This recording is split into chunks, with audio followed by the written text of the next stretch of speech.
هذا يسألني مثلا عن قضية الدمية والضجة الذي أحدثتها، وأن هنالك دمى جاءت من الصين ودخلت إلى بعض الأسواق واشتراها بعض الشباب.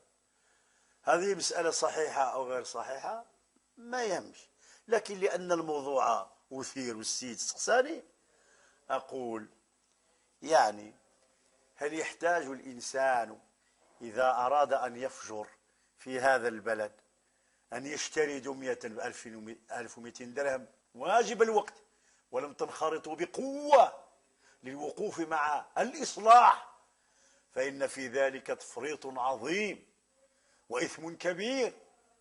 فإن تركتم ذلك وأفرختم الساحة للمفسدين فسيقع فساد عظيم وسنتحمل وزره بين يدي الله يوم القيامة. هذه الثانية. والثالثة، هذا الموضوع بالضبط الذي يتحدثون عن الدمية، هل هو هذا الموضوع طاغي في مسألة الانحراف؟ لا، في مسألة الانحراف اسمه كاين. هنالك العشاق يقبل الرجل المرأة عند فين؟ عند المساجد ولا يتحدث مع أحد. إذا كنتم تريدون الحديث عن الانحرافات الأخلاقية وعن شيوع جريمة العلاقة الجنسية، ماشي مع الدمى مليئة بالعراة، لحم حرام يعرض. لماذا لا تتكلم عن هذا؟ ايه وزير، هذه المصيبة نتاع دعوات لتحرير العلاقات الجنسية في دولة إسلامية، هذا هو المصيبة،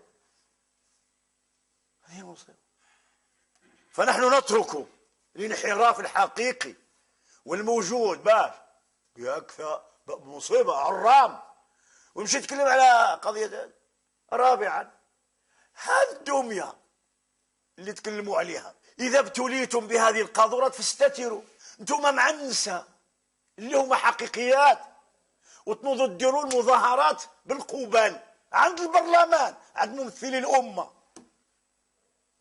وتطالبوا وتديروا ذاك المطالبة فاش في اليوتيوب وتحضروا تقولوا يخصنا هذا الإسلام الذي يحرم العلاقة الجنسية والقانون الذي يجرم. يجب أن نثور ضد الدين الذي يحرم والقانون الذي يجرم حتى يسمح لنا بأن نكون أحرار في التعاطي للعلاقات الرضائية. اسمها العلاقات الرضائية بين المرأة والرجل. يجب أن لا نعاقب الرجل إذا مشى مع المرأة في الحرام، ولكن برضا. ولذلك ينبغي أن نضع الخطأ في إطاره، يعني المنزلة دياله والوزن دياله. ثانيا في زمانه والمقصود منه. ثالثا ماذا يقصد من وراء ذلك باش تعرف انت الناس فين راها غاديه. ولذلك كان المساله ديال الدومه وداك الشيء ما بغيتش نتكلم عليه على حقاش ماشي شيء